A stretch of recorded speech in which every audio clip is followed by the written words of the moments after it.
अभी बारी हमारी है, कभी बारी तुम्हारी थी, अभी बारी हमारी है।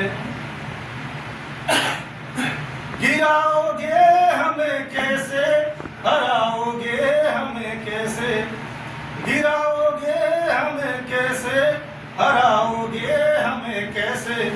हमें संघर्ष प्यारा है, हमें उम्मीद प्यारी है, हमें संघर्ष प्यारा है, हमें उम्मीद प्यारी है। अध्यक्षता करने दिल्ली से पधारी हैं अनीता भारती जी, जो देश की एक प्रसिद्ध कवित्री हैं, एक दलित चिंतक हैं और देश के जो करंट टॉपिक हैं उन पर अपनी बेबाकी से लंबे अरसे से अपनी बातचीत रखी है, जिसके कारण उनकी देश भर में एक अलग पहचान है।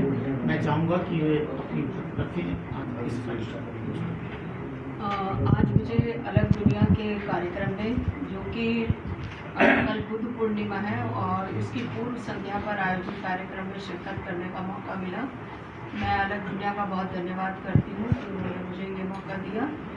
आज जैसे कि बुद्ध जो है वो सबसे पहला वाक्य तो यही है, ये बुद्ध की धरती युद्ध न चाहे चाहे अमन परस्ती, ये बुद्ध का मूल सिद्धांत है।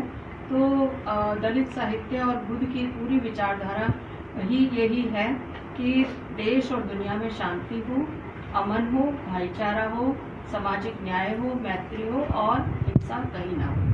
तो ये कार्यक्रम जो है वो दलित कवियों जैसे, क्योंकि कल बुद्ध और अम्बेडकरवाद एक दूसरे से जुड़े हुए हैं, तो इसलिए पूर्व संध्या पर बुद्ध जयंती की पूर्व संध्या पर ये काव्य पाठ रखा गया था। और यहाँ बहुत मुझे लगता है कि बहुत ही सुंदर और बहुत ही पावरफुल कविताएं पढ़ी गई हैं, जो कि एक मैं कहूँगी मानवता के लिए बहुत ज़रूरी है।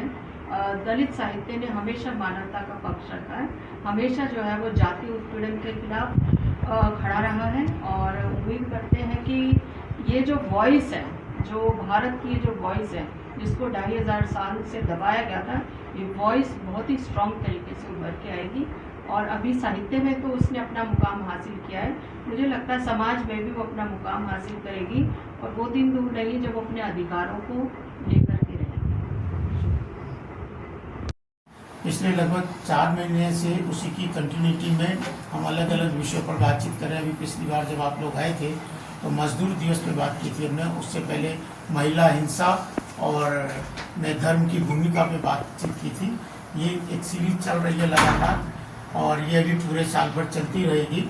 और इसमें हमारी कोशिश रहती है कि जो हमारे समाज में अभी तक चीज़ें रूढ़िवादिता का जो शिकार हैं, पढ़ाई लिखाई के बावजूद लोगों के भीतर से जो जातिवाद का जो कीड़ा है वो मजबूत होता जा रहा होना चाहिए, कमज़ोर, उसको ख़त्म हो जाना चाहिए था।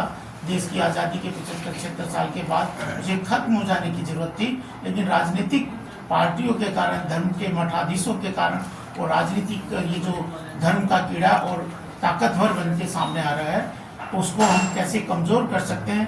अलग दुनिया और हमारे जो मित्र लोग हैं जो अपने करंट टॉपिक पे कविताएं लिखते हैं, जो अपने विचार रखते हैं, वो उसके माध्यम से ये खत्म हो सकता है। दूसरा, जो लोग अलग मंच हैं, जो राजनीति के मंच हैं या धर्म के मंच हैं, ये उस कीड़े को रोज ऊर्जा देते हैं, एनर्जी देते हैं, खाद पानी डालते हैं।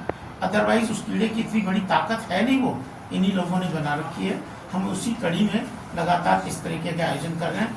बस इतना ही मुझे